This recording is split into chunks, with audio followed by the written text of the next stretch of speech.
নমস্কার, মাধুরী রে। তো ছোটো থেকেই আমার মিউজিক্যাল জার্নি সেরকম বলতে ছোটো থেকেই গান গাই। আমার দাদু গান গাইতেন, বাবা গান গাইতেন, তো সেভাবেই ন্যাকটা সেখান থেকেই এসছে, ইচ্ছে ভালোবাসা যেটাই বলি।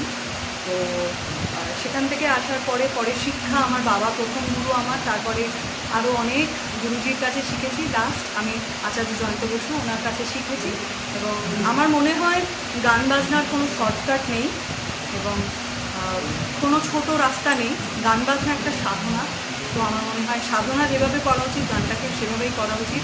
কোনো লক্ষ্যর দিকে তাক না করে নিজে যদি ভালোবাসেন, যদি আপনারা গান গাইতে ভালোবাসেন, আমাকে যারা শুনছেন, তো তারা আমার মনে হয় তাহলে শুধু গানটা গেয়ে যান এবং নিজের কাজের প্রতি সৎ থাকুন। যেটা করছেন সেটা 100% 200% দেওয়ার চেষ্টা করুন।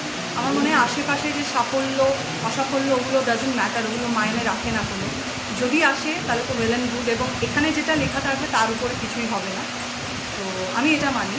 এবং আমার বাবা একটা কথা বলেছিলেন যে শুরুটা যখন করেছিলাম তখন বুঝতাম না, জানতাম না গান কী, গান কোথায় গেলে কীভাবে, এখনও হয়তো জানি না কোথায় গেলে কী পাওয়া যায়, কিন্তু এটা চেষ্টা করি যাতে ভালো গাইতে পারি।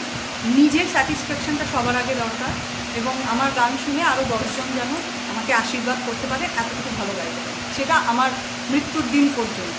বাদ বাকি যেটা আসবে সেটা উপরবেলার আশীর্বাদ।